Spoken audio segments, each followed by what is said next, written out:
All right, ladies and gentlemen, it's been a long, great 2 weeks, man, but we are back and we are live. And welcome to the Real Sports Talk Show After Dark. And on today's agenda, CP3, better known as Chris Paul, is headed back to LA to join the Clippers for his final run at the NBA championship. And the big question going on in football is, will Vikings quarterback JJ McCarthy lead the strong field roster of the Minnesota Vikings all the way to Levi Stadium in February? Will Sam Darnold lead the Seattle Seahawks to a division title? And will Vic Fangio keep the world champion Philadelphia Eagles defense rolling with key players now gone? I got the questions. The dog right here, he has the answers. Time to lock in, ladies and gentlemen. We are back on the Real to Sports Talk Show. I can't accept the loss, I'm hard-headed. There's a little bit of madness to my method. Many falling off that fine line that I'm treading. I risk anything to be great, and I'm not letting nobody rob me of my victory. Number one, that's what I'm meant to be. When by any means, only thing that makes sense to me, I can make nice or make history. I got that dog in me, yeah, turn me up. Big energy, got the crowd going nuts. I got that dog in me, Annie up. I take on anyone, I don't need a one-on-one. I got that dog in me, yeah. I'm talking all bite, no bark. I could rip your squad apart. I got that dog in me, so what's up? Yeah, so what's up? I told her move over. Enough of that mediocre, I've been the man since cruising around in the stroller. I got ice in my veins like a cut in Minnesota. Why not show you how I'm built? Come a little closer, ayy. Lot of heart, been smart, aura gotta glow. We can restart, give head start, still get the same result. I'm about mine, don't you get it confused. I'ma win again, yeah, that's all that I do. I got that dog in me, yeah, turn me up. Big energy, got the crowd going nuts. I got that dog in me, Annie up. I take on anyone, I don't need a one-on-one. I got that dog. All right, man, thank you so very much for being here with us on this late Saturday afternoon. We are the Real Sports Podcast, and this is the one and only, the Real Sports Talk Show. And here, man, we have some of the best roundtable discussions, some of the most entertaining debates about the hottest news that's going on in the sports world. We got to give a shout out to our sponsors over at bonfire.com, the official home of the Real Sports Podcast merchandise, man. You can go check out. We got eight new designs. 8 new designs, man. Real Sports t-shirts, man. 8 new designs. Go check them out, man. And also, if you got your favorite, we got favorite NFL team beaded bracelets over at Lokia.com, man. And if you are looking to build your own brand, look no further than Prodcast 3D packaging. Click on the link in the description box below, right up under this video. And those of you that don't know what Prodcast is, here's a little introduction for you.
That is Prodcast, ladies and gentlemen. You can get your 3D mock-ups. Man, if you want to make your own t-shirt, your own brand, if you want to put it on a cup, if you want to put it on a can, if you want to put it on your favorite coffee, whatever brand that you come up with, man, use Prodcast 3D packaging.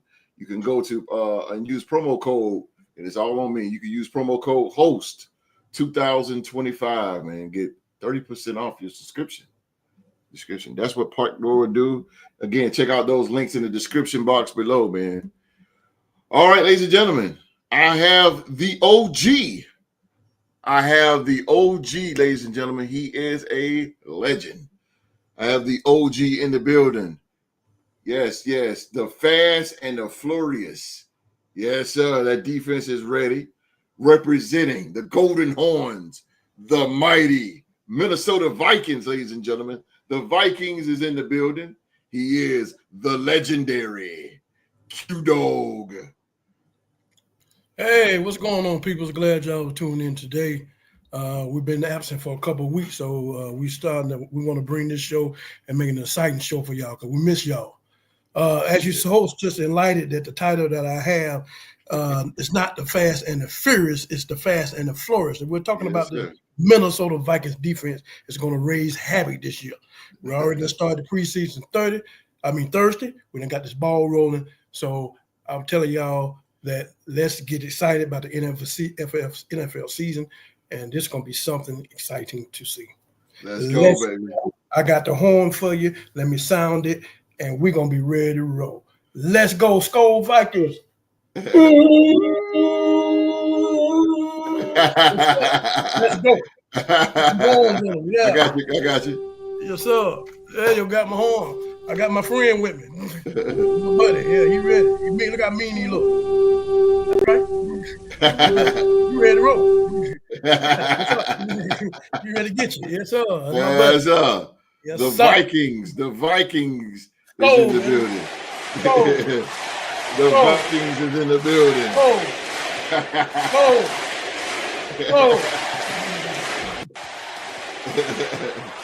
Yes, sir. He is in the building. Ladies and gentlemen, he represents Duval. Yes, sir. Duval in Saxonville. And if you don't like it, just deal with it.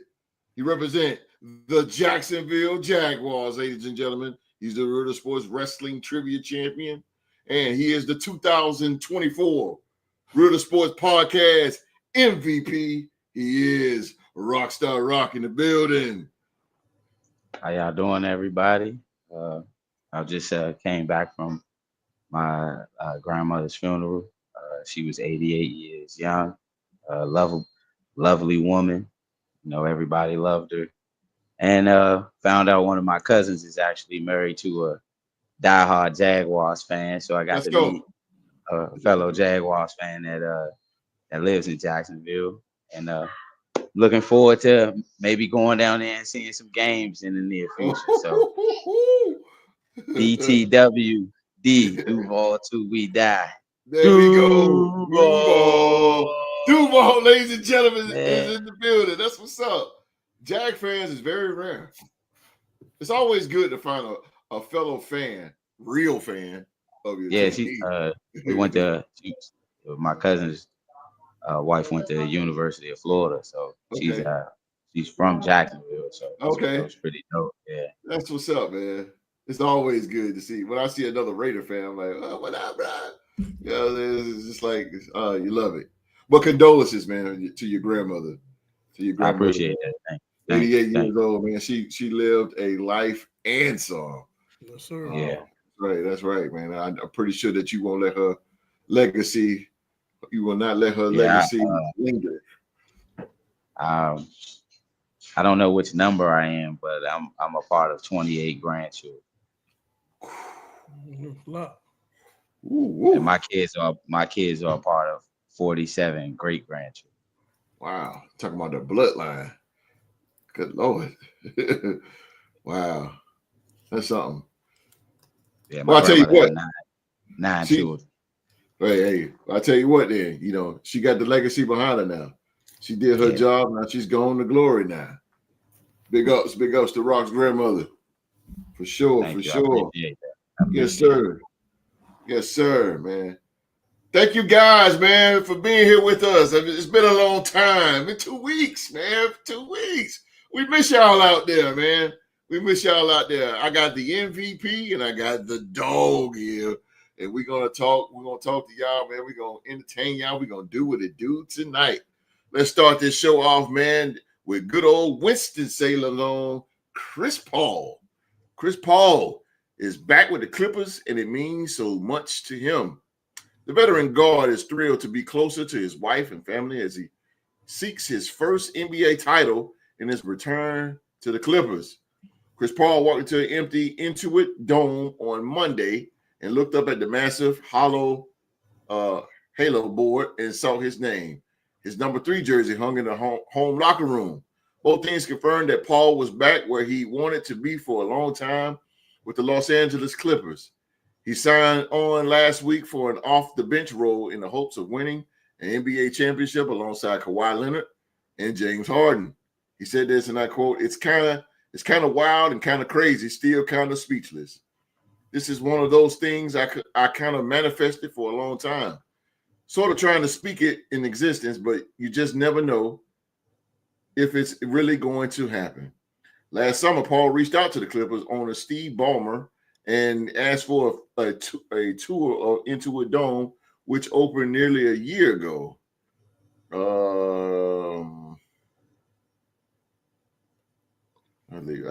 Paul left the Clippers for the Houston Rockets in 2017 because he felt it was time for a change and wanted to compete for a championship with Harden. Whew. All right. Now how this show goes to start off with the MVP. Chris Paul, bro. Chris Paul is back, Rock, with the Los Angeles Clippers.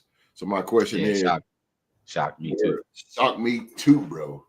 How much of an effort or how much of an effect can Chris Paul bring to the Los Angeles Clippers in winning an NBA championship? I mean, not going. How much of an effect can he be? I mean, well, he gonna be an integral part to them winning games and competing. Mm-hmm. But I mean, I don't see the Clippers winning a championship. I'm just keeping it real. Yeah, that's not a loaded question, everybody. That's a fact right there. That's not a loaded question. What? I don't see that. You're not winning the championship. I mean, I would have liked to see Chris Paul actually, if he was going to end his career, I'd have liked to see him go to the Hornets when he first started. Even though they was New Orleans when they was New Orleans when he got drafted. So I would have liked to see him go back to Charlotte. End his career. He's not that far from his hometown in Winston-Salem to be able to, put his state on the map per se. Because the Charlotte Hornets is the city is the state's team. Right. Outside of the big schools that are in college, the national team is Charlotte Hornets. And I just felt as though I'd have liked to see him go there, help the young brother Lonzo Ball, help some of them young cats, like he did with San Antonio. What he did with you guys last year. He helped Wimpy get over the hump a little bit, helped him build that confidence. Those young guys that got to watch him every day be a pro at his position. I would have liked to see him do that for Lonzo Ball and for the Charlotte Hornet organization. Then ride out in the sunset. I don't know the interstate, but 40 Highway 40. Yeah, okay. So I was about to say I-40, but I ain't want to be wrong. So I would have liked to see him done that, just in my personal opinion. But to answer the question, he's gonna have a huge effect on them winning games. But I don't think they're not gonna win a championship. So I don't see that fully happening. Okay. OG. Now Chris Paul. You've been knowing him ever since he's probably a little boy. His family, his father, all that good stuff, man. How much of an effect, and his legacy, coming from Wake Forest University down in Winston-Salem. All that to be said, man. Now he is on his final run with the Los Angeles Clippers. Don't forget, he played for this team in 2011 to 2017. With a stacked kind of stacked team with the Clippers. How much of an effect can Chris Paul bring to the Los Angeles Clippers in finally winning an NBA championship at his age? I think that he can make a very good impact, and I'm gonna tell you the reason why. Okay. When we look at these teams and on the 82 game schedule, and then we noted that the regular season is the regular season, and the playoff itself is a different season. Mm-hmm. I always said to myself that anytime when you make it to the playoffs, you get into these 7-game series, you're going to need a veteran. Mm-hmm. That's just how I feel. He has been around for 18, 19 years, been around different teams, been a floor general all his life. Come from a good family here in Winston-Salem, daddy good peoples. He's a motivator. He's an inspirational person to have on your team. And he's not brought there to score. You were saying that he's brought to come off the bench and give you some type of energy and to see how the team is flowing and get the team to come back, or if they got to come back or keep them ahead or whatever he has to do. But he's a master of getting other players involved. I think this will pay off majorly in the playoffs. I don't really look at the regular season because I know they're good enough, they can win enough games to get in. It's the playoffs when he becomes a factor. We looked at this year, we looked at the Indiana Pacers, and we was wondering, man, how was they beating teams throughout the playoffs and winning and stuff like that? I mean, this can be the same type of scenario, and it will be because of Chris Paul, someone who's been in the playoffs before, someone who's experienced. He's back playing with Harden, though. I know they played together in Houston at one time, but he can give this team a sense of belief in the fact that we got a floor general now, somebody who's going to set us up and make us look good.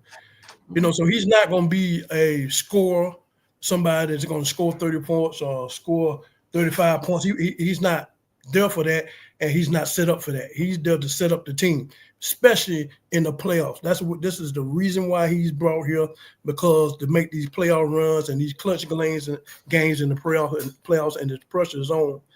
He can make it happen, because of his experience. And I think that he'll have a good effect, not just in the regular season. I'm not looking at the regular season. He will have a good effect when it comes playoff time. So let me ask. I'm gonna go back to you, Q, and then I go to the MVP.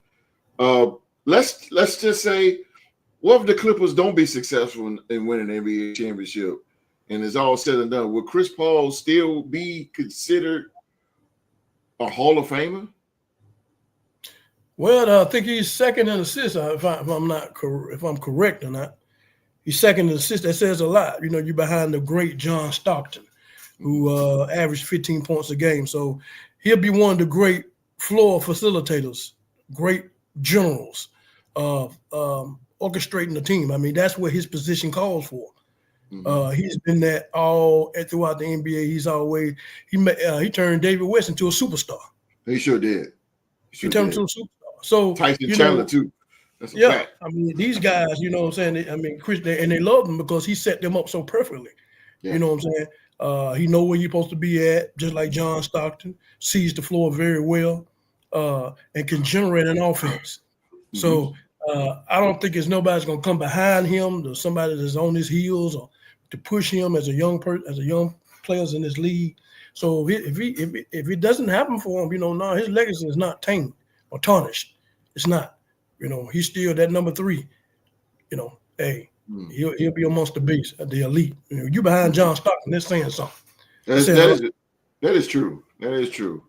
MVP, do you think, if the Clippers don't be successful this year and winning the NBA championship, will Chris Paul still be remembered as a Hall of Famer? Yeah. Yeah, he will. I believe everybody that's Carmelo just went to the Hall of Fame. Yeah, Dwayne Wade. Eventually Dwayne Wade. I don't want to say Dwayne Wade eventually go in the Hall of Fame. Chris Paul is among the group, that core guys that were friends. And I believe if John, like Q Dog said, John Stockton #1 in assists. I believe he's in the Hall of Fame. Correct me if I'm wrong. That's very true. That's very true. So, and what he did coming into the league, he turned Blake Griffin into a superstar. Yes, he did. Turned DeAndre Jordan into a lob threat where you had to watch out for them. Yes, so he sure did. So I believe he will go down as a Hall of Famer, because his credentials speak for itself, and like it's really hard to keep him out when for years nobody thought anybody was going to get close to John Stockton, or at least be behind him. Because I think what Magic was number 2 before Chris Mark Paul. Jackson. I think Mark Jackson. Okay, you right on that. You're right. Mark Jackson had passed. I think Magic Johnson when he was playing, when Mark Jackson was still in the league. So for Chris Paul to pass Mark Jackson, and I feel like he should be in the Hall of Fame, and he's done a lot. He's been on the NFL, the NBA PA, I believe, right? He's the president of the Players Association. So that's true. He's done a lot for the league, being an ambassador and things of that nature, and Olympic gold medalist. So that's very true. That's very true. The reason why I asked that question, man, because people nowadays, when people get inducted into the Hall of Fame, they say, well, he didn't win a Super Bowl. Well, he didn't win an NBA title. Listen, it does not matter. It does NBA championship or a Super Bowl or a Stanley Cup or World Series does not mean that a player shouldn't go into the Hall of Fame. Yeah, it's their own personal credentials. Exactly. And that's now that's why I asked the question, because nowadays every year you see players going to the Hall. Every year we do it at our Hall of Fame game. We do it in the NBA. These players go into the Hall of Fame, and here's the comment saying, well, why he go in the Hall of Fame? He ain't win a championship. That does not mean that.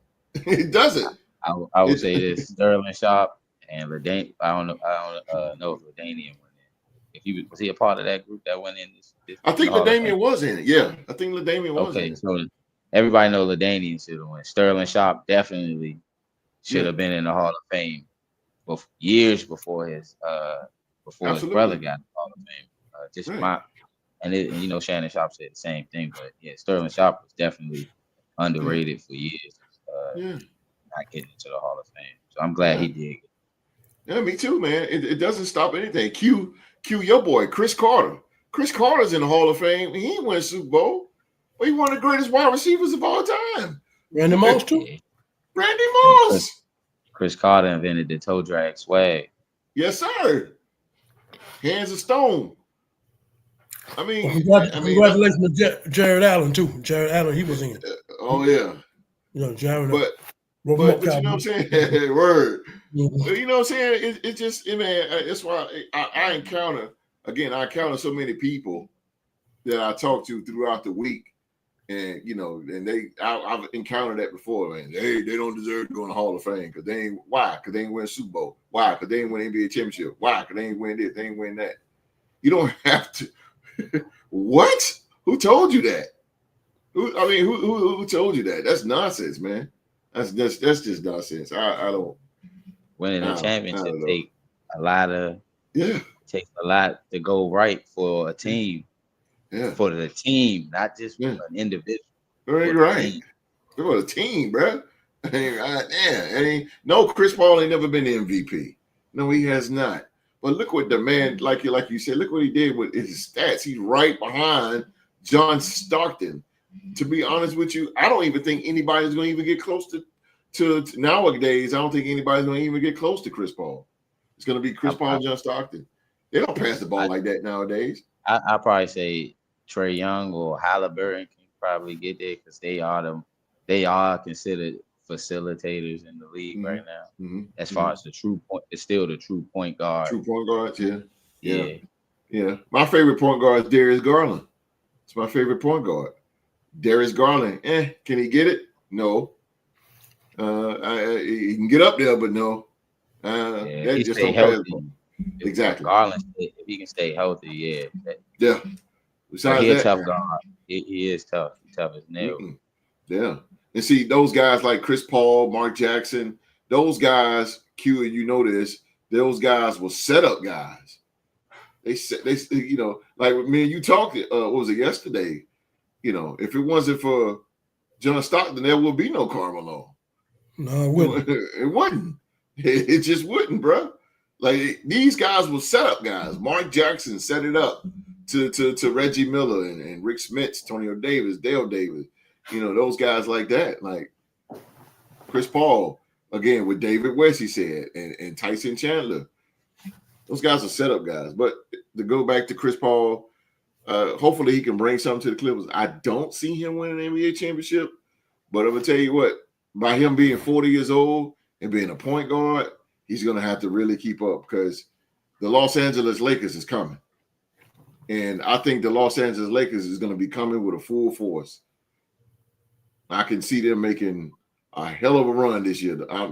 Ladies and gentlemen, the Los Angeles Lakers, they oh boy, they look ready. They look ready, bro. They're doing big things. Yes, sir. And the crazy thing about it is people want to bring up the championships with Chris Paul. David Stern vetoed him going to the Lakers. There you go. He sure did. So he could have been one. He could have been maybe had one or two if he'd have went and joined Kobe. They ain't vetoed God Almighty. Oh God, that'd have been he'd have been perfect with Kobe back. Yeah. Oh man, absolutely. Them two minds together. That 08 Kobe, he'd have been perfect with the 09 2010 Kobe, yo. Yeah, because that 08 Kobe was a killer. I mean, he's always been a killer, but he was really a killer in 08. He was on a mission. After y'all beat him, them Celtics, after them Celtics beat him, he was a one-man wrecking crew, bro. One-man wrecking crew. All right, Chris Paul in LA. Chris Paul is in LA. I can't wait to see what he brings to that team. Jumping over to the gridiron here. We're going to talk about the world champs. The world champion Philadelphia Eagles. The Eagles. The biggest challenge for the Eagles is acclimating new faces on defense. We're talking about defense here. The Eagles lost some valuable veterans on that side of the football after stomping the Chiefs. Oh, boy. Can I say it again, y'all? The Eagles lost some valuable veterans on the side of the football after what? Stomping the Chiefs. Stomp the Chiefs.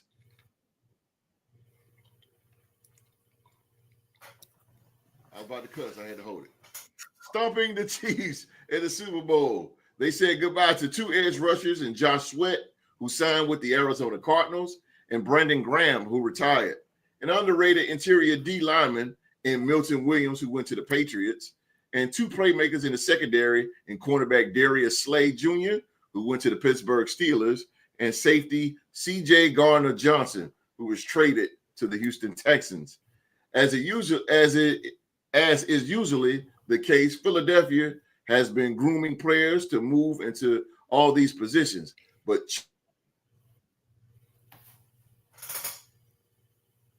is interesting to watch as third-year pro Nolan Smith is the only player in that group without major questions attached to him. That said, these are the Eagles. Can defensive coordinator Vic Fangio make it work? So back to the MVP. That's my question with that. Can Vic Fangio find a way to keep the Philadelphia Eagles defense intact in spite of losing key players? Yeah.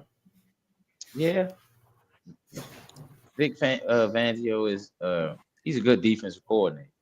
Mm-hmm. He's up there with not aforementioned, I don't want to say in the past, Greg Williams, he got a somewhat of a, dark past as being the defensive coordinator in the NFL, but Fangio's up there with how he breaks down the offense and throws in them blitzes. Remember the old defensive coordinator, Jimmy Johnson. That was that was a coordinator for.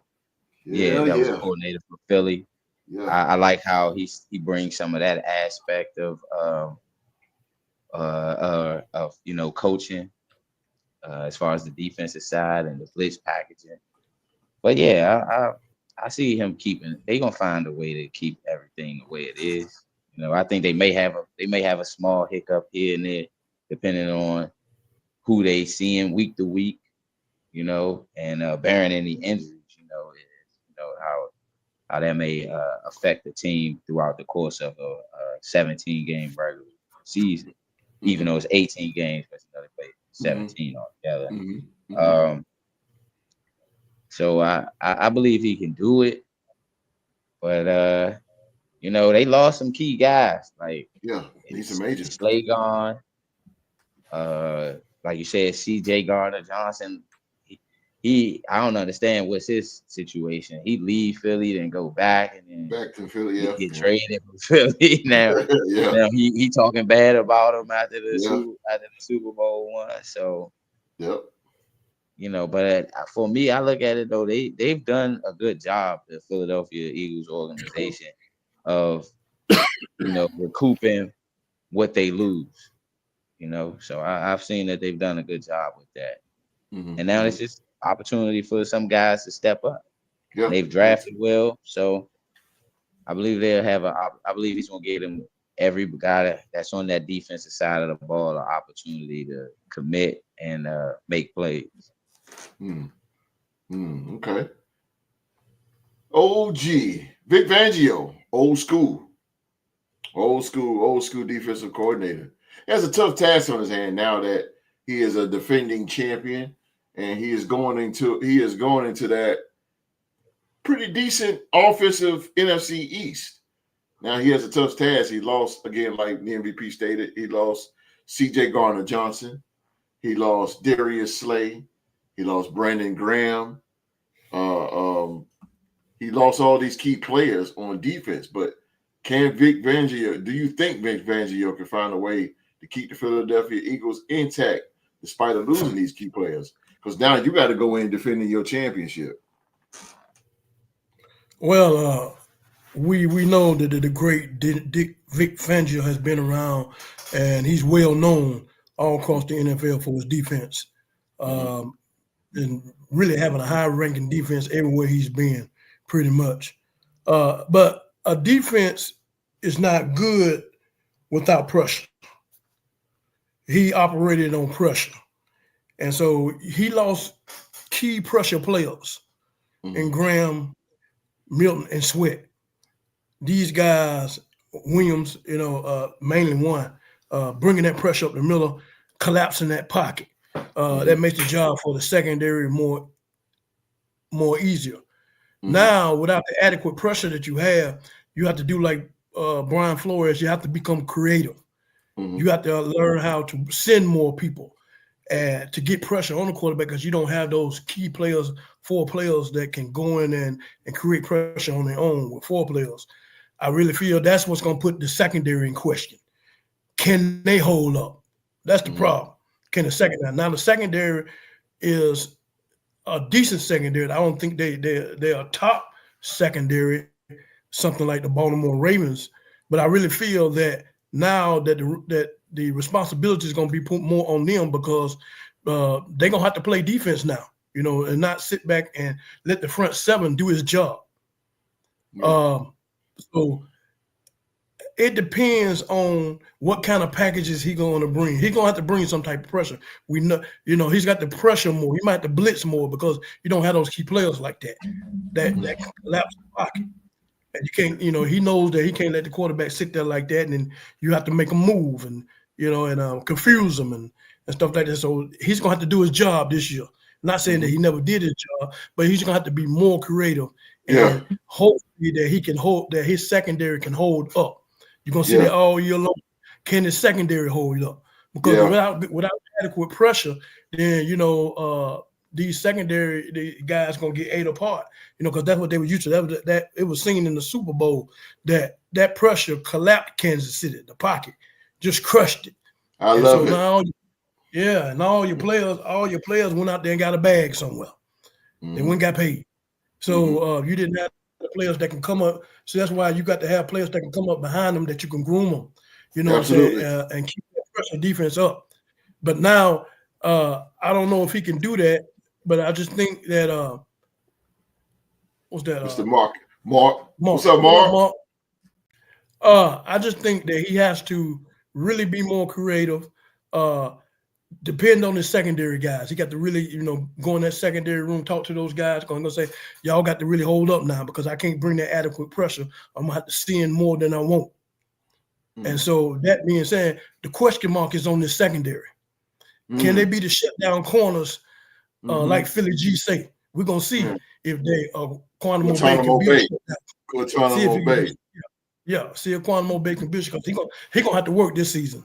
He gonna have to work. So I'm sorry. Go ahead, Q. And I just, if he can, he got to find a way to bring pressure though. That's his thing. To replace, you can't replace these guys, but you got to kind of simulate them. So in order to simulate them, you have to bring different people. You know what I'm saying? And that's gonna put more pressure on your back end back there. The bad boys back there in that secondary, they got to hold up. That being said, I don't know what kind of, he might not run a pressure package that he don't have those guys no more because he can't produce the pressure, but he got to bring the pressure from somewhere. You can't just let a quarterback sit there all day long like that. You got to bring the heat. And if you ain't got the players to do it, you just got to add more to it. But you're going to put your secondary as suspect. They're going to get wore out all game long. So MVP, and I go to you next, Q. By you saying that, it just brought a question in my mind. Now that Vic Fangio had these key players out, who in the NFC East will be the biggest threat to Vic Fangio's defense? What team, Rob, what out of the NFC East will be the biggest threat to him that he's going to have to bring his game? I think all three teams. All three? I think the Commanders, the Giants, and the Cowboys. They've all made different. The Commanders, their quarterback is taking a step forward. They've added a few pieces on the offensive side of the ball. The Giants, they got an actual quarterback. They got an actual quarterback in the quarterback room, and they've also drafted, a young guy to come in and eventually take the reins in the future. And with the Cowboys, the Cowboys always have played the Eagles tough throughout their careers of playing them. But they've also got a 1-2 punch with Pickens now with Pickens being there with CD Lamb and things of that nature. So I think all three of the teams that were looking up at Philly are a threat to them this year. That's a good way to put it. OG, out of three of the NFC East teams, which is being Washington, the Giants, and the Cowboys, which one of those three is going to be the biggest threat to Vic Fangio's defense this year? Oh, it's got to be the Cowboys. We're looking at that, as Rob mentioned, that tandem, that receiver tandem that they got.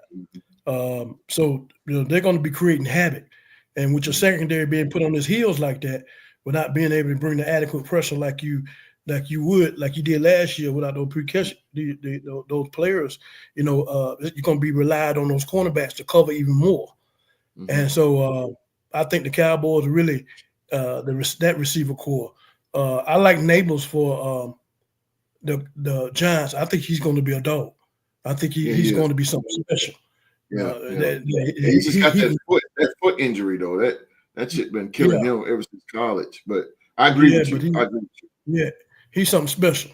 And so so that being said, it's like I said in the beginning when we talked about their defense it's just the secondary that's gonna have the question mark because they don't gonna be able to bring no pressure. And with the Cowboys having that receiving core that they have with Dak Prescott. And you know what I'm saying, we know that he can throw the ball and he can move the ball up and down the field. And so that'd be the biggest threat to me, it'd be the Dallas Cowboys. I would throw the Cowboys in there too. I would probably say Washington because of Jaden Daniels. But I don't know what Jaden Daniels. I don't want to put too much pressure on the young man because we've seen this time and time again. Like we call it back in the day, we called it flash in the pan. You had a great year, and then all of a sudden the next year you ain't shit. So sophomore slump. Yeah. So I don't want to put too much pressure on the young dude. Now he's phenomenal. Don't get me wrong. Now he's good, but I think if he's good this year, then okay, we could be like, okay, yeah, Jaden, yeah. See, that's the thing about it. You got to have continuity if you're gonna be a dog. That's what separates a dog and a dog is the continuity. You got to be that. But to go with Vic, I agree with the OG. I think the Cowboys are going to bring a pretty decent fight to that defense. And the Eagles got a tough hill to battle, man, to defend their championship. They got a tough hill. It's tough, losing all those players. And I know they're going to be dependent on Saquon to do the same thing that he did last year. But I'm not saying that he's not. But I'm going to tell you something. When you're the champions, people know it. And when you're the champions, you put a major target on your back. So all that jumping around, jumping over backwards and all that's not going to fly next year. I don't think that's going to work. But the Eagles they're so good that they'll find a way to win the game for sure. I can see that coming. The next team, man, we're going to talk about is, and we this is a team that we hardly ever talk about here on the Real Sports Podcast. Hardly ever. The Seattle Seahawks. They're molding the right supporting cast for Sam Darnold. The Seahawks signed Sam Darnold in the offseason with the hope that he will continue to extend after the breakout year he enjoyed in Minnesota in 2024. The important thing to remember here is how much he came down to the structure the Vikings offered him. Minnesota had great quarterback coaches, dynamic receivers, and a reliable offensive line. The Seahawks do have a coach that knows Darnold well. The quarterback worked with offensive coordinator Clint Kubiak in San Francisco in 2023. But there are a lot of questions after that. One wide receiver, Cooper Kupp, hasn't played a full season since 2021. Another is Marquez Valdez-Scantling, is on his fourth team since 2023. And yes, Jackson Smith, I'm not going to mess his last name up, is a blossoming star. But those other two have to play at a high level. There also will be questions about an offensive line that has been problematic for years, even with first-round pick Greg Zabel moving in at one of the guard spots. This isn't a prediction of impending failure, by the way, just a way of saying that there is a lot to sort out here. Let's go back to the MVP, Sam Darnold. Sam Darnold now, fresh start, got his own team now. He had his own team in Minnesota, but this is really, really a fresh start again for him. My question to MVP is, will Sam Darnold and second-year head coach Mike McDonald and company bring the Seattle Seahawks to the top of the NFC West in 2025? I'm going to sadly say no. Okay. They won't. And the receiver name, his last name's Jigba. So, Jigba, thank you. I can never get his name right, bro. Yeah, it confuses a lot of people too, because I can't. The guy that just went to Tampa Bay that played with that played with Baker Mayfield. I think his name is somewhat Jigba something. The receiver that just went can get it. But I'm gonna gladly say no. Okay. They lost. Like, he's coming to a team where they don't even have. He's the top. Jigba's the top option, but he's not. He's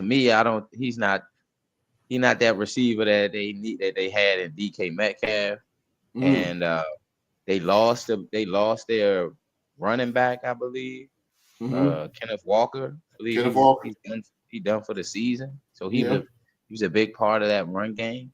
And you know, I feel like, and the San Francisco 49ers are coming back fully healthy. And I think they'll take a step forward to actually take the division back this year. And you know, they still compete against the Rams and the Arizona Cardinals. But I felt like he went. I mean, you can't fault a man for going out there and getting his money, but at the same time, I felt as though he went there. Now he's back where people are putting the spotlight back on him. And we've seen what Sam Darnold can do when he had the spotlight on him. He didn't falter too well in New York for the Jets, playing in New Jersey. I mean, the spotlight wasn't on him in Minnesota, so he was able to shine under the radar and then come out with these spectacular stats throughout the season. I think it was 8 games straight he didn't throw a pick, or he only had like you know, until he played a certain team in Jacksonville. But other than that, you know, like he's got that over there.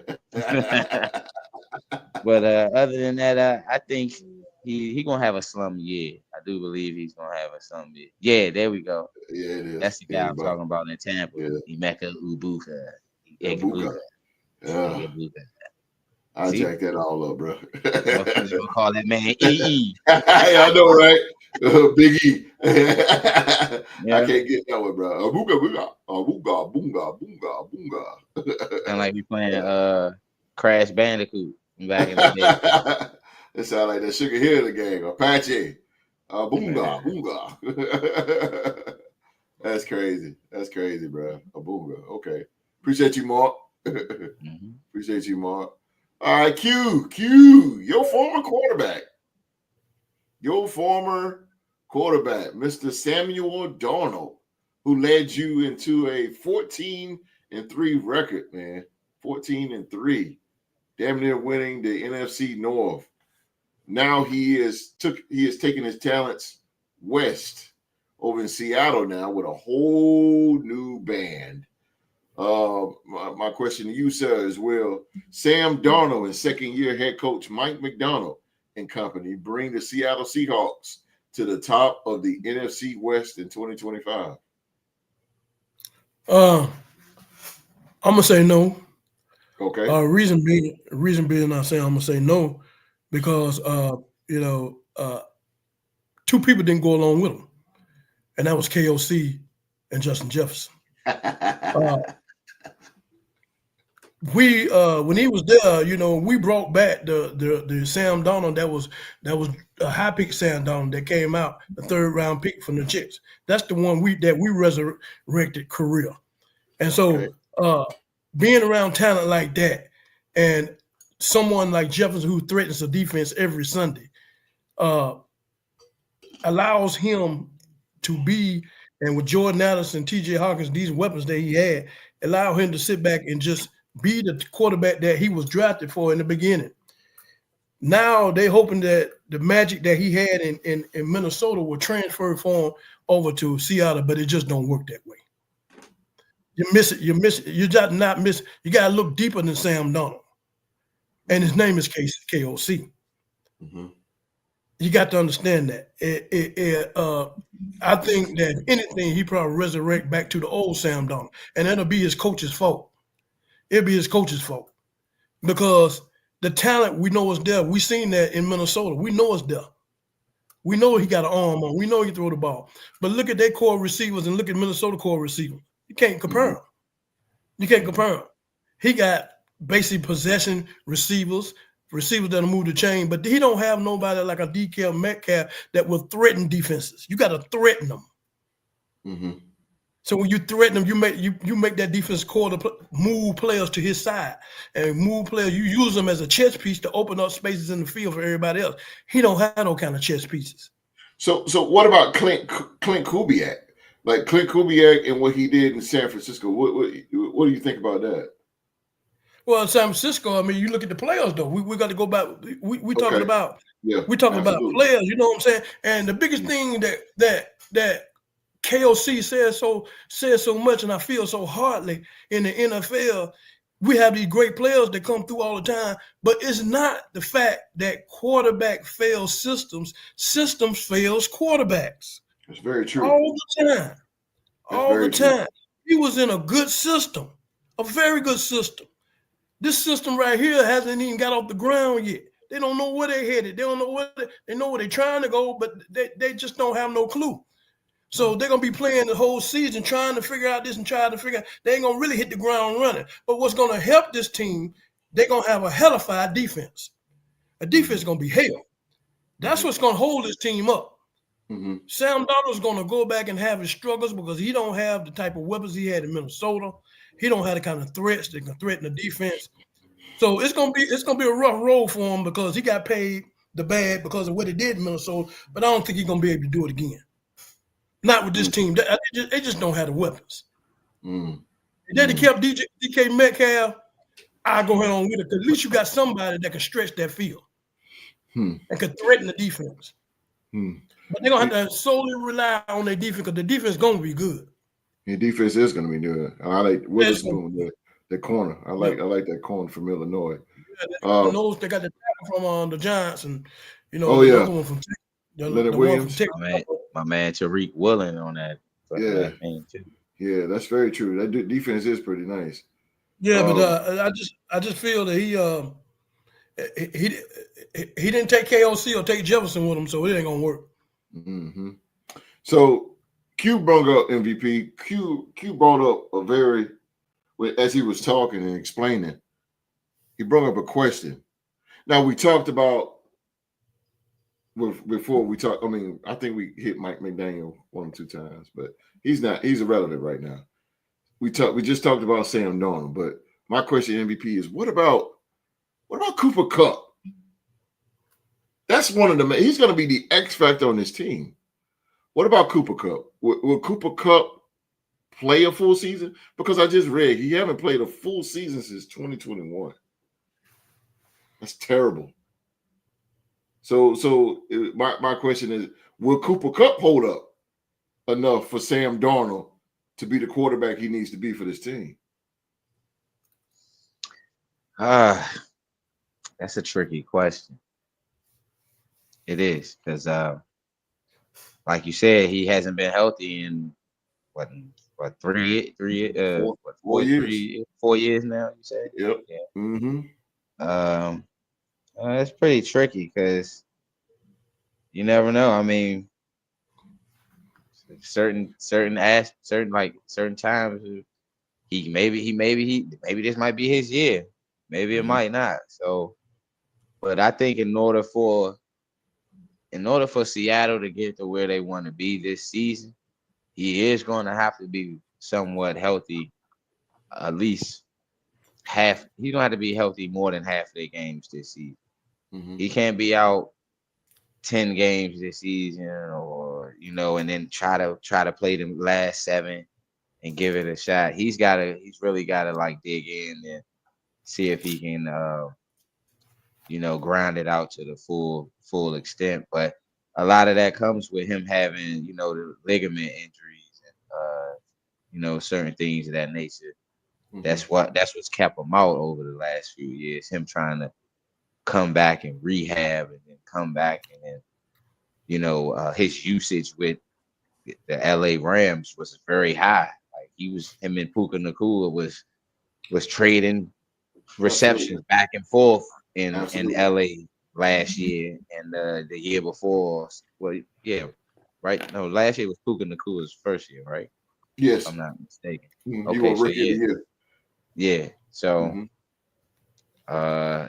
the fact that has happened, his usage rate went up, but now him being that actual, second guy for Seattle, his rate is going to go up even higher, which is probably going to, raise the risk of him injuring himself or having a injury, which that's going to sit him out for a good amount of time. So I don't see him doing it, but again, we'll find out in the coming weeks. Yeah, that's what I'm talking about. The season start. So, this but is to answer like the question, I believe yeah. he Go ahead. won't. But yeah, to answer the question you asked, I believe he won't finish the full season healthy. I don't wish it, but to answer the question, you know. I think Seattle is playing roulette with Cooper Kupp. I think they're playing roulette, man, because it's like, okay, I'm gonna spin this thing and let's just hope. I personally, if I was if I was a GM, I like Cooper Kupp, but I wouldn't take a chance on him, bro. 2021, that means for 4 years straight, bro, you haven't played a full season. I don't think I can dig that. I'm like Q. I would have gave DK Metcalf the world. I'd have gave him the world, bro. Bringing in a guy like Sam Darnold. Sam Darnold just played with the best wide receiver in the National Football League last season. Now he's playing with one of the most fragile wide receivers in the National Football League. Like, I mean, you're talking about from riches to rags, but I'm like the MVP, man. We'll see. So Q, what about Cooper Kupp, man? What about Cooper Kupp? Will he remain healthy for Sam Darnold to be the catalyst that finally gets Seattle back on top of that NFC West? This team itself, you're talking about Sam Darnold and Cooper Kupp. They got 3 letters that's written all over them. KOC.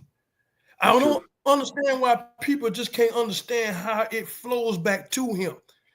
The times when he was last successful, Cooper Kupp, when he caught over 100 passes and he was on top of his game, KOC was the man.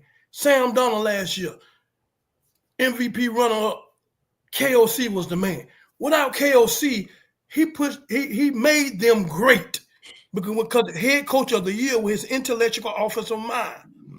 Now you're taking them to a system away from KOC to hopefully get the potential, hopefully, like the word you use, coach, and that's, not coach, but host, that they're thinking the same thing, that they can get the hope that he had in Minnesota with KOC, the hope that he had when he was playing with the Rams with KOC as the offensive coordinator.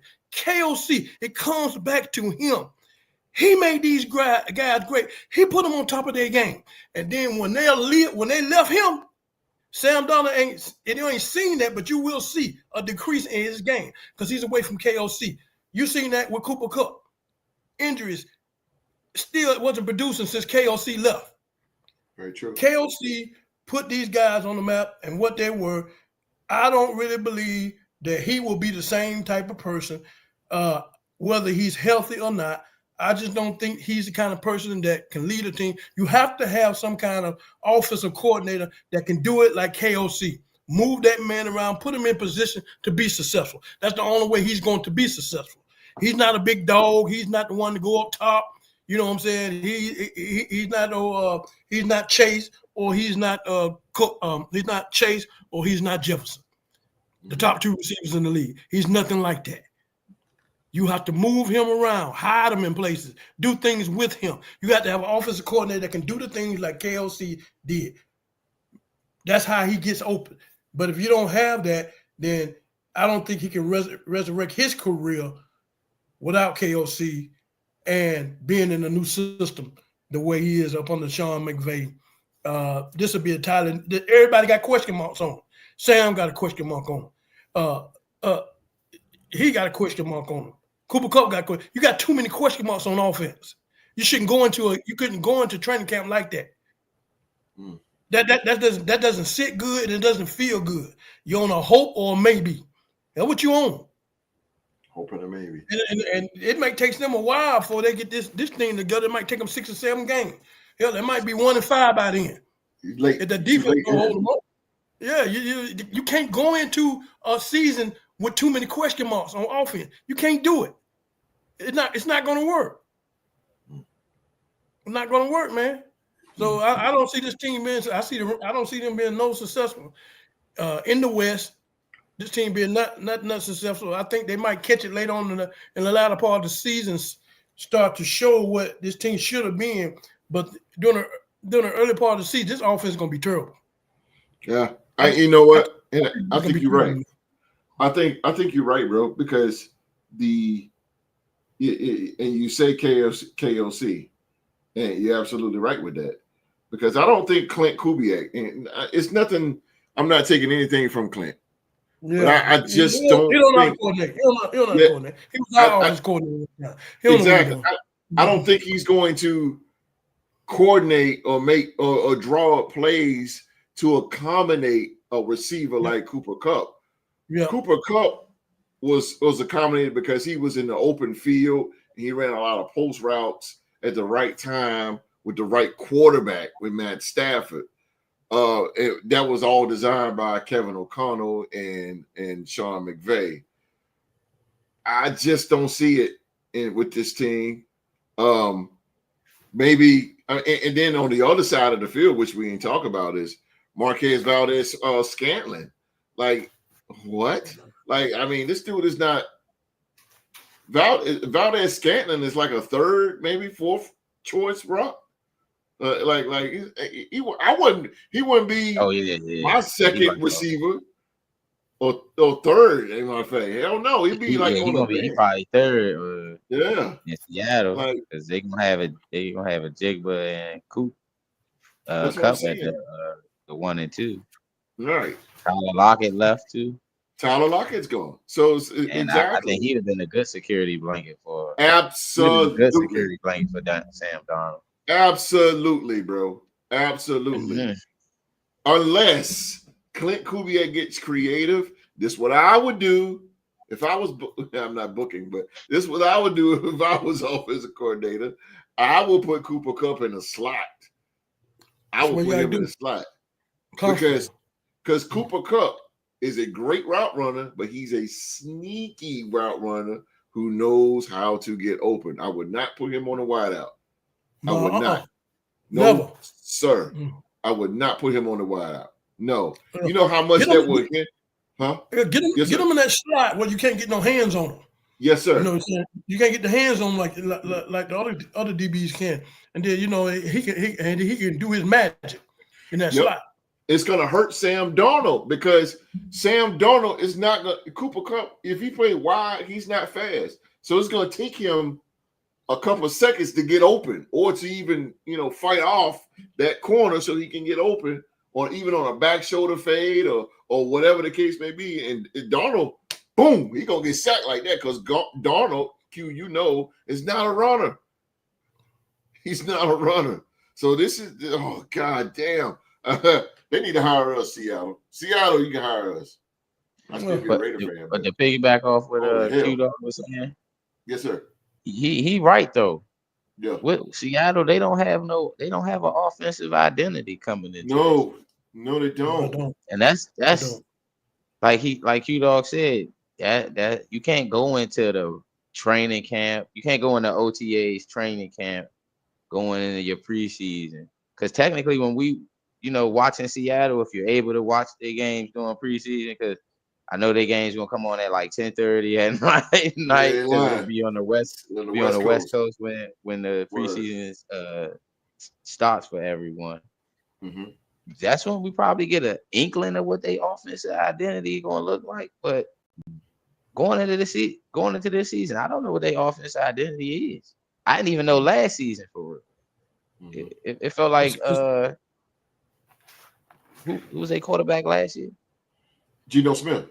It felt like Geno was wheeling them through them games, like just chucking and ducking. You know what I'm saying? And they had an integral part with their run game, but they head coach was a defensive coordinator. Exactly. Yeah, from Baltimore. The Baltimore Ravens. Exactly. I don't. And you said Kubiak, which was with San Francisco. Yeah. So are they gonna put in a little bit of what San Francisco run? See, and you that? You in the same division. See, with don't San match. Francisco?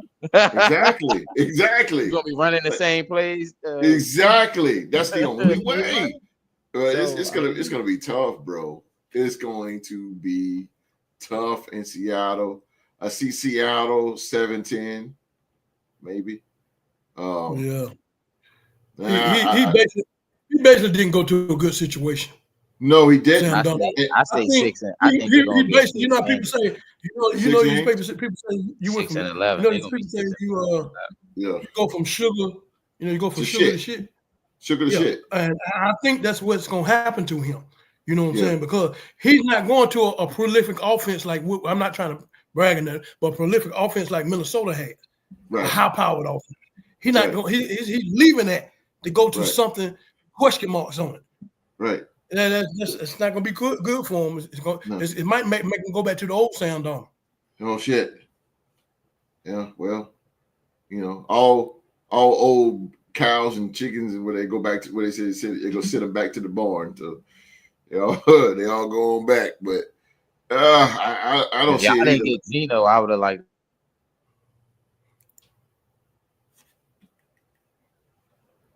You muted. My bad. No, I'm sorry. I said Sam Darnold would have been a good fit with the Raiders if y'all didn't get Geno. Oh hell yeah! Because at least y'all would have had an offensive identity with Pete Carroll being y'all head coach. Exactly. Y'all are so right, bro. Y'all are too right, because this team defensively, yeah, offensively, no. They was stuck offensively last year because they kept plugging in Geno, then they plug in Sam Howell, and they plug in Geno, then they plug in Sam Howell. Who is it going to be? Okay, now both of them gone. They said, fuck it. Both of them gone. Now we're going, okay, this guy over here in Minnesota, he's hot. So let me just lure him with with some cash, and so he can come over here. And I agree. He should have stayed in Minnesota. Why would you go away from something that you was thriving on? You was 14-3.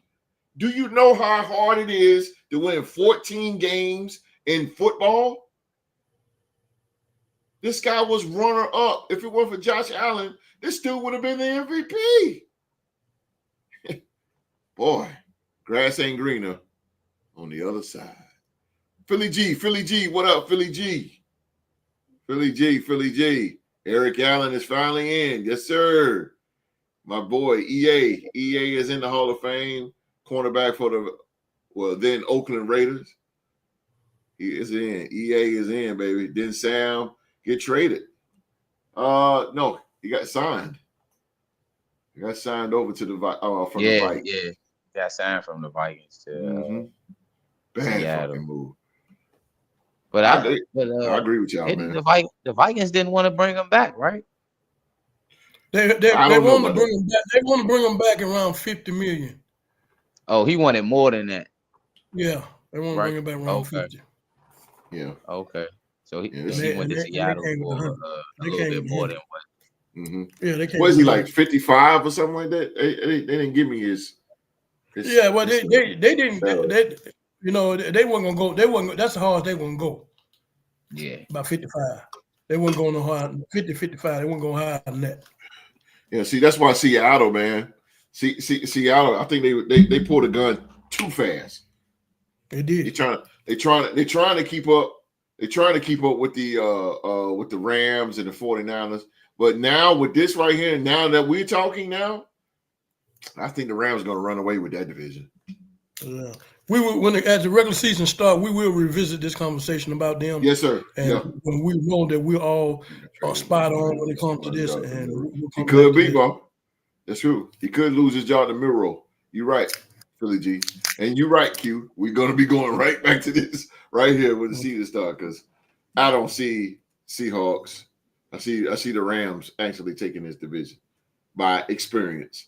Now they got old crybaby Devontae and who else they got? But I like that boy on defense. Verse. Good God Almighty. Oh yeah. Yeah. Yes. Good Lord, bro. They got it. Only thing about the Rams, they don't have a steady cornerback. The secondary is going to be the drizzling shits, but that front got to really get it in. They're going to have to really get it in. I think they will. Yeah, I think the Rams got this one, but 49ers are going to be dead. The Cardinals, they're going to be dead too. So, last but not least, 3 letters we about to hear. KOC.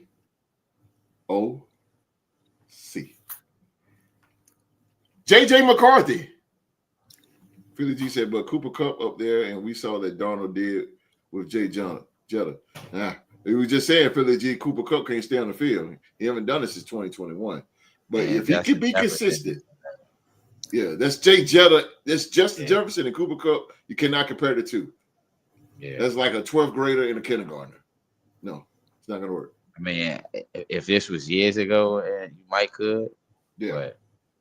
But then again, Justin Jefferson was young. Yeah. But he on a different stratosphere than Cooper Kupp. He gone. Real different. But Justin Jefferson was doing. He was doing before KOC. Yeah, he gone, bro. The number was always been over Justin Jefferson. No matter who the quarterback is or the coach is, Justin Jefferson gets his. Yeah, he's gonna get it. Yeah. Don't give a shit who it is. So it don't matter. Yeah, he gets his. Yeah, he gonna get it. So speaking of Jefferson, the Minnesota Vikings having JJ McCarthy, their biggest challenge was having JJ McCarthy hit the ground running. The Vikings have just about everything a team could want when it comes to being a championship contender, except for experience at quarterback. McCarthy spent his rookie campaign watching from the sideline as Sam Darnold enjoyed a magical season that led the Vikings winning 14 games. That could have been McCarthy leading that ride if he hadn't sustained a season-ending knee injury in preseason. But there were benefits to him sitting year one.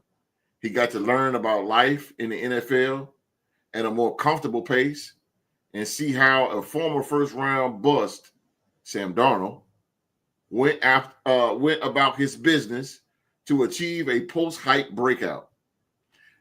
It's now time for McCarthy to take advantage of the same blessings Darnold had in that job. Tremendous coaching, a talented supporting cast, and a defense that should rank among the league's elite once again. Darnold rebuilt his career with all that help. McCarthy can jumpstart his in a similar fashion. I want to play something. Let me play something what JJ said. Let me see if I can hear it.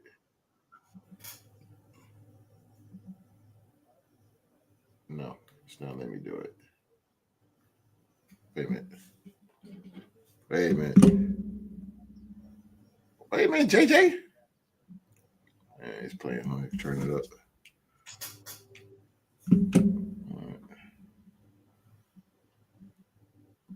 Just because, it's a different situation being year two, knowing the offense a lot better than I did when I first came in here, and knowing the guys and how they move and, how they react to certain, coaching points and just little, things that go along with day-to-day, practice and meetings. And, yeah, it's definitely a different feeling and a really good one. You hear that? A little bit of it. It's low. It was real low. Okay. Let me see if I can. Yeah, I'm going to go one more time.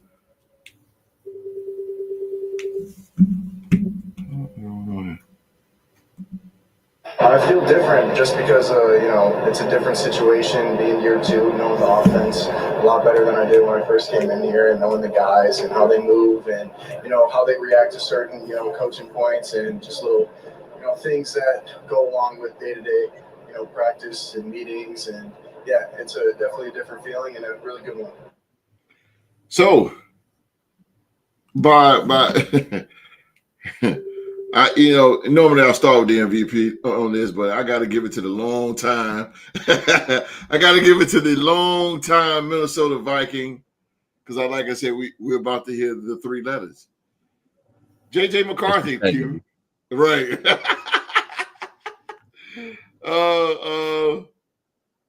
I mean, read this quarterback, honestly. Okay, yeah, I read this for you, Q. He said this, and I quote, honestly, constant improvement, McCarthy said on Wednesday. Learning every single day. And when the periods don't go your way, you're always asking why. It's never a loss. You're always learning from it. Those periods where they really get you.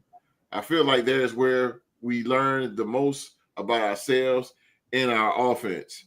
The Vikings defense, which can make veteran quarterbacks wet themselves at times, has reportedly been in McCarthy's face quite a bit the past several practices.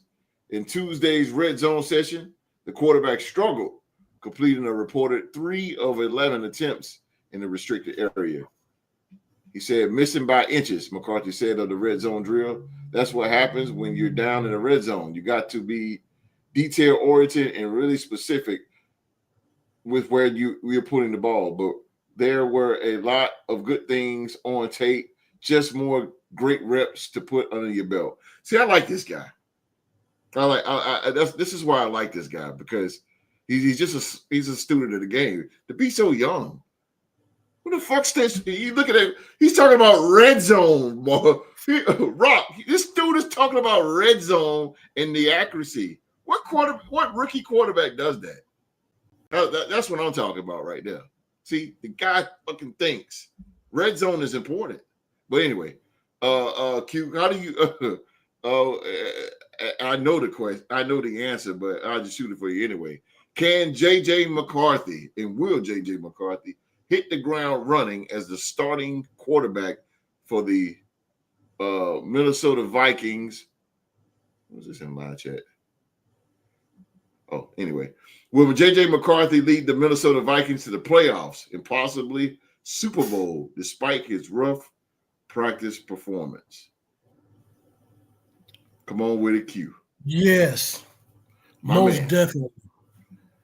And the reason being is just what you said in those last 3 words: rough practice performance. And that's all to do because of the fast and furious defense of Brian Flores. That's going to do him wonders. That's going to do him wonders to face a defense like that at every practice. Because only thing like that is going to make him great. He's already a sharp tool. I think JJ McCarthy is a franchise quarterback, in my opinion. I think this young man he got all the tools, and he has been set up in a perfect situation better than any quarterback that came out of his class.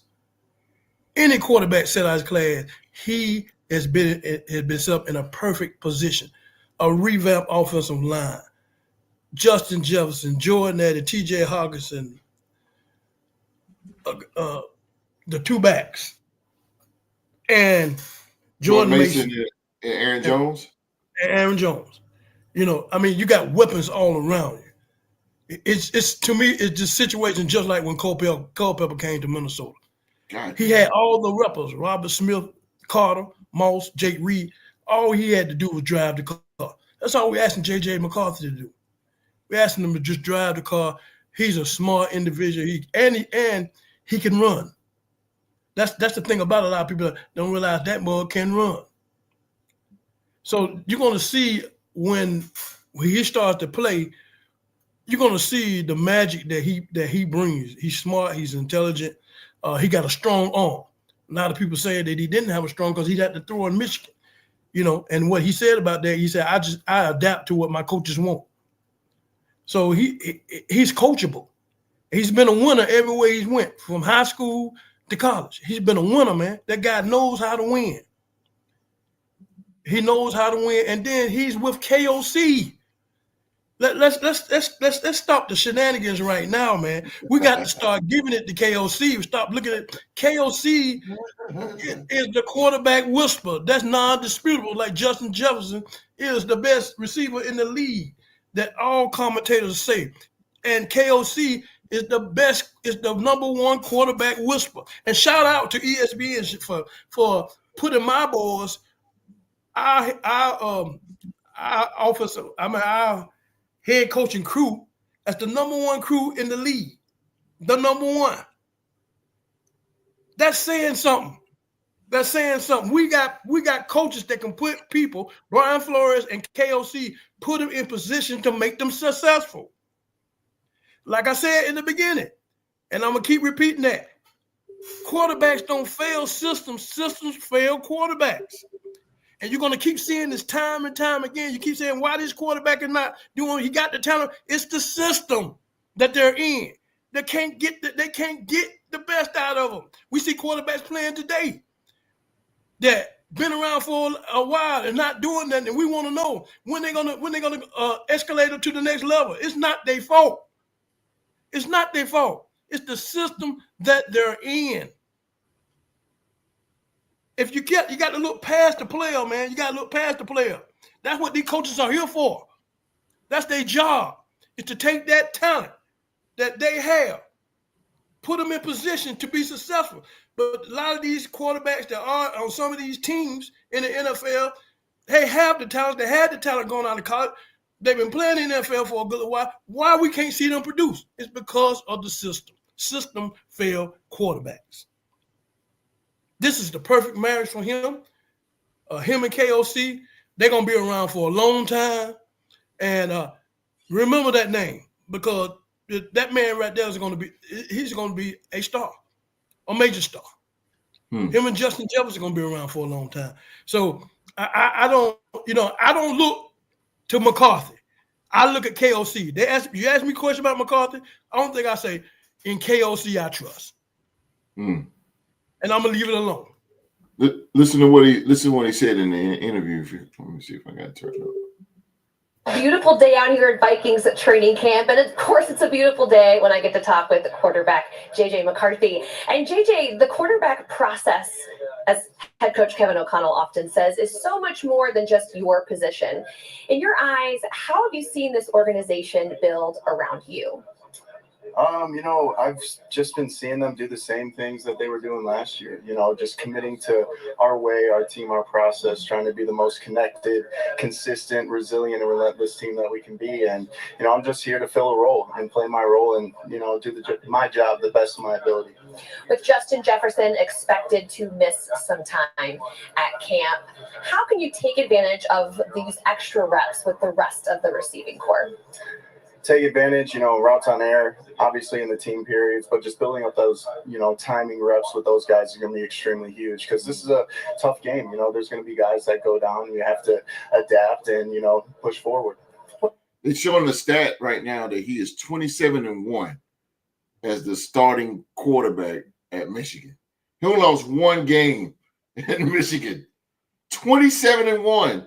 That's the first among any college quarterback since 2012. Fucking A. Yeah, he was undefeated. Guys like a Kalen Naylor or Rondale Moore. Just unbelievable twitch speed from both those guys. Lucky Jackson, Ja'Shawn Jones, Thayer Thomas. All these guys show up in so many different ways and have so many different attributes. And a lot of it comes to the understanding and their play style within the offense. And it's really special to see. And, I'm excited to work with them a lot more these next few weeks. That's for sure. Well, the coaching staff here in Minnesota often talks about being situational masters. And you had the opportunity to meet one-on-one with Kevin O'Connell the last year pretty often, especially during that season, to talk about that. How has he helped your situational master mindset evolve? He's helped extremely, just going through, the past games from last year and really understanding his why behind each call and, different thought processes within the situations of each game. He's big about him managing the game and us quarterbacks managing the play and being on the same, page when it comes to, what's the down and distance, what's, how long has the defense been on the field versus off the field, and just all the little things that go into winning football. What is the thing that maybe is a KOism that you keep hearing often when he talks about situational mastery? A KOism about situational mastery. I'm trying to I'd have to get back to you on that, but that's a great question. Yeah. What is KOism? What the hell is that? Talk about Kevin O'Connell. Yeah. KOism. That's what they call it now? Like his lingo that he might be using. Lingo, yeah, it's just a terminology they're using.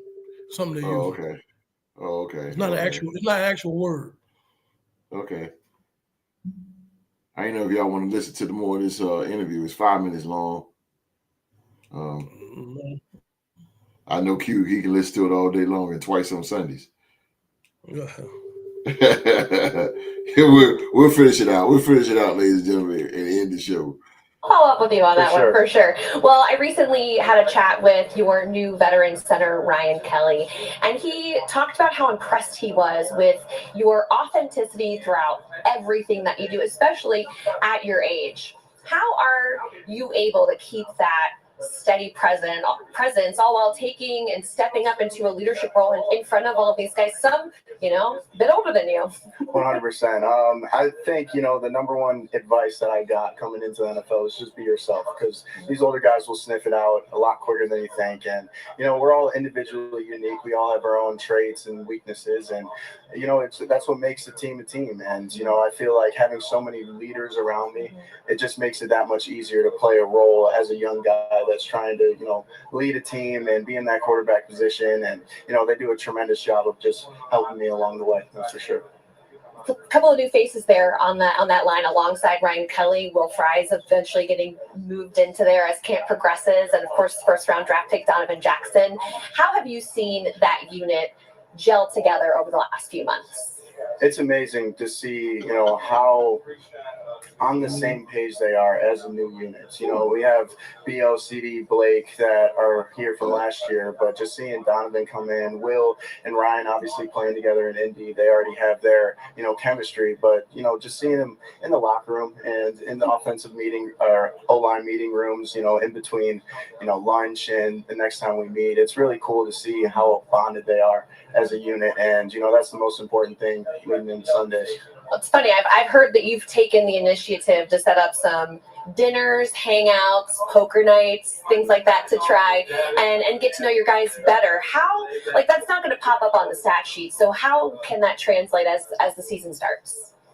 I believe it translates into, those tough games that you just have to battle through. And, sometimes, in the dog days of camp when guys are feeling a little lackadaisical, you have those, banked reps of letting them know how much you care about them and how much respect is between each other, and you could get on them a little bit. So I feel like it just shows up in the intangible ways, especially, on game day. And, they're such great guys to be around. So, yeah, they're awesome. I love hanging out with them. I can just tell how much you like it with the smile on your face. A lot of smiles, though, here at Vikings training camp, as you can't really see this right now, but behind you, the fans are starting to come in, and they're going to bring a whole new energy here at camp. What are you most looking forward to when they are finally here watching you guys practice? I'm so looking forward to just seeing them here and hearing the Skull chants, and just we got the best fan base in the NFL. I guarantee that, and just being able to interact with them individually and as a collective, they're just awesome. Been nothing but gracious and supportive ever since I got here, and can't wait to do great things for them this year. Awesome. They can't wait to see you. Thank you so much for your time right now. Thank you so much, Taylor. Have a great camp. Great talking to you. You too. Have a good one. Y'all ain't got the best fan base now, Q. Hold on now, bro. No, what to say now? Hell no. I don't agree with that. But I get where he's going. So what do y'all think about JJ and his speech here? I think the guy got some. I like him, man. I ain't got no problem with Philly G say he was cheap. At Michigan, I ain't really got no beef with Michigan. Whatever. I mean, he did his thing, and he said he only lost one goddamn game. That's impressive. This is a guy that Minnesota needs. I think he's going to be verbal. He's going to grow. He's got to grow fast, though. That's the only thing, because Minnesota and Kwesi, the GM, is putting a rocket on his back. They is putting a rocket on McCarthy. They want him to shoot to the moon fast, and he's going to have to do it because the Vikings are such contenders. Like he's gonna have to do it this year, Q. That's the only thing. Yeah. He's gonna have to do it this year. He can do it. Yeah, he can do it. He's just gonna have to do it this year. There's no, we gotta wait till next year. No, fuck all that. No, this is it right here. You got your opportunity right here. What you've been waiting on. So, here we go. But the guy can do it. I like him. I like how he talks. Like I said, who talks about accuracy in the red zone these days? Oh my God, shit! But that's what's up though. That's what's up though. MVP. You think about JJ McCarthy, man, leading. I think JJ McCarthy gonna have a similar year to Bo Nix, but I think Good. he'll have a better year than Bo Nix had. Yeah, that's what I was thinking. Damn, Rock, that's exactly what I was thinking, bro. Yeah, He's gonna be just like Bo Nix. I think he'll have a better career, better first outing, because this is technically his. I mean, it's not his rookie season, but this is technically his rookie season on the field, as we know, because he was injured during this rookie year. But I think he'll have somewhat his stats are going to be somewhat similar to, or even better than Bo Nix, because Bo Nix was doing it without a true number one receiver in Denver. It was it was pretty much by committee with how Sean Payton run things as far as his offensive scheme.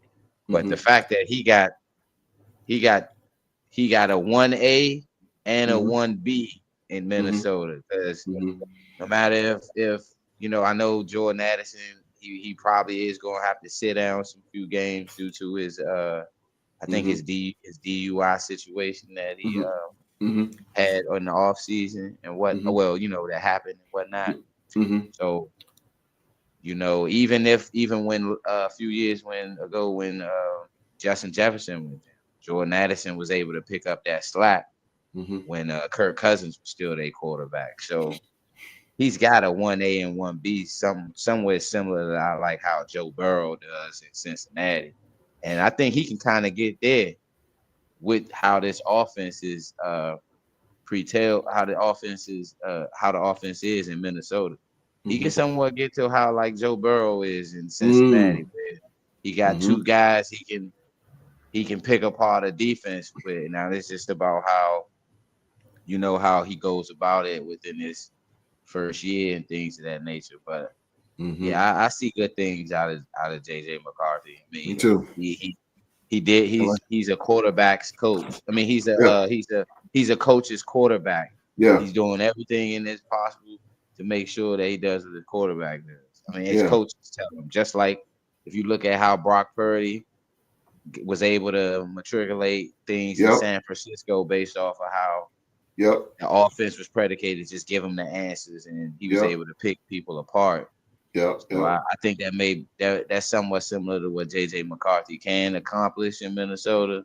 Yeah. So I mean, I think he will, and we'll just see what it is. We'll go from there. I see the Vikes 11-6, 12-5. I don't see him winning 14, but I definitely see him 11-6, 12-5. Definitely top goddamn 3 team in the NFC. Definitely. I see him making a run. I'm seeing him to do that. Now with this Detroit Lion thing, let's put this shit to rest before the show is out. Listen, Detroit Lions is not going to be the same. I'll repeat that. The Detroit Lions, and if I gotta eat crow, I eat it. But the Detroit Lions are not going to be the same team that they were last year. Why, host? Why do you think? Because Aaron Glenn is gone, the defensive coordinator. Ben Johnson is gone, the offensive coordinator. Those two guys within the division. He's in the division. So those guys drew up the plays. Dan Campbell is a hard-nosed coach. We all know that. But he bringing in his new staff. Some of them, he got his defensive coordinator, offensive coordinator, never offensive coordinator before. So it's not gonna be the same firepower that they had last year. So everybody that's on that Detroit Lion train need to get the fuck off, because Detroit Lions, it's not. I'm telling you, everybody's on that Detroit. And listen, they had their 2-year window. Yeah, they crapped out last year. Last year was their best year to get back to the other than the year where they gave up the 17-point lead, I think was it, to San Francisco in the NFC championship game that year that they went. Yeah. Certain teams only have a 2-year window, or there you go, bro.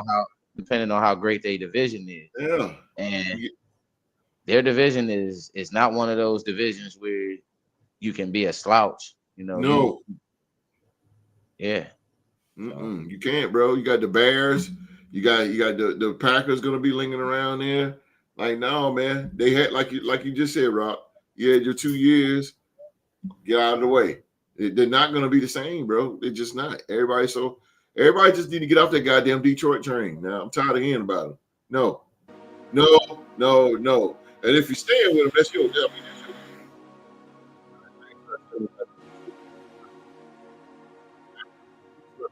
I don't. No, gotta get off that shit. Get it off. No. Q with the fruit. You fell asleep? Oh, I'm here. What's up? Oh, I thought you gonna say something about that. Oh no, your camera paused. It got you looking like you're sleeping. We're gonna finish worse than second in that division next year. Of course you do, Mark. Who he talking about? Detroit? Yeah, he on that mouth. He said they'll finish what? Second. Oh, I got you. Hold on. Who's gonna finish first then? Ask him who's gonna finish first. See what Who's he gonna says. finish first, Mark? I disagree with the hoe. They won't finish worse than second.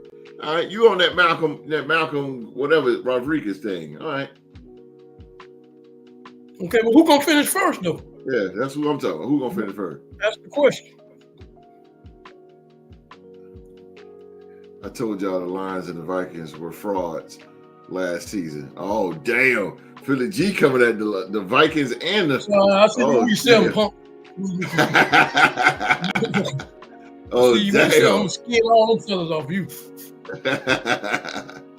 I can't wait till week 7. Oh, damn. He said it's going to be a dogfight between Detroit and Minnesota for first. No, ain't going to be no dog fight. I disagree with the mark. Fast and furious, baby. God damn. We'll see. If anybody, I ain't going to put Minnesota. If anybody, it should be Green Bay, but we'll see. So many opinions, so many decisions. What it is. I'm not a fan of Jordan Love. I'm part of that. Like, I'm not either. He's kind of like, I get nervous with if he was my quarterback. Nervous as hell. We coming back to the place we won our first. Oh damn, Q. Still coming at you, bro. Don't worry about it. I seen week 7 when he come to Minnesota. Don't talk. But the 2025 NFC champions will be the Baker Mayfield-led Buccaneers. No, Hey. Bro. I don't know, bro. I mean, I don't care about the NFC. Hey, Rob, we AFC guys, bro. We don't care about what they do down there. I don't care what they do. Y'all have at it, bro. Y'all can have at that shit. All right. Well, ladies and gentlemen, that is our show for today. Tonight, as always, man, we want to thank you for watching. We must thank you for watching another episode of your favorite sports show, your favorite sports show or your favorite sports podcast, The Real Sports Talk Show, right here on YouTube, man. If we did a good job today, man, y'all know what to do. Hit that like button for us, please. Let me tell you something. Again, I'll keep reiterating. That like button is such an important thing. Such an important thing, man. What it does, it tells YouTube to keep promoting this show around the world.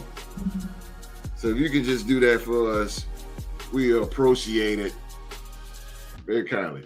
But again, man, thank you for watching the show. Hit that subscribe button if you haven't. Hit the subscribe button and make sure you turn on that bell for all notifications, ladies and gentlemen. Thank you so very much for all you do is supporting the show. He said Mark tripping with the Buccaneers. If they don't play Desmond Watson, they ain't winning. And the Panthers are the sleeper team. I agree with that. Panthers going to be something to watch. Let's go, Carolina. Okay. North Carolina. Q, your camera is paused right there. I got you looking down, but I know you're there. You want to take us out? We can hear you. Can you hear me? I can hear you, but just can't see you. But that's okay. Can't see. Can't see that old handsome face of yours. Hold on, I got it now. Nope, it's still frozen. Good now. I keep jumping back. That's cool. Just stay that way. We can hear you though. There you go. Okay. Well, we want to thank y'all for coming out. It's been 2 weeks since we seen y'all, and hope y'all enjoyed the show. And we're looking forward to see y'all again next week as more preseason games are played starting Thursday and the whole weekend. So we finally got football rolling, and so we're 3 weeks into the regular season, beginning of September, and I wish all your teams the luck, except for the ones that have to play the Minnesota Vikings. You're doomed. but everybody else, I wish you, the host and T-Rock, I hope y'all teams can get in the playoffs because we already in. We just got to go further. Oh, damn. No, stick your chest out when you say that. Vikings. So, glad y'all tuned in today. Hope you enjoyed the night caption of the show. Hopefully we'll be on tomorrow, next week at our regular time, and look forward to seeing y'all again. Skol Vikings. All right. Speaking of next week, man, we will be. Oh, shout out real quick to Wall Street and Mark in their absence. Appreciate you, Philly G, out there in the live chat. Philly Gizo, fan of the world champion Philadelphia Eagles. We will be back next Saturday night, 7, same time, 7 p.m. with more news in the sports world. And hopefully next week, man, we will have game 2 of the Best of 7 series, the tournament to crown a brand new Real Sports NBA trivia champion. And there will be Wall Street. He will be taking on the reigning MVP, Rockstar Rock. So again, come join us next Saturday at 7 p.m. right here on YouTube. On behalf of myself, the OG, the dog, Q-Dog, and the reigning MVP, Rockstar Rock. Everybody around the world, please be safe and stay safe. And that's an order.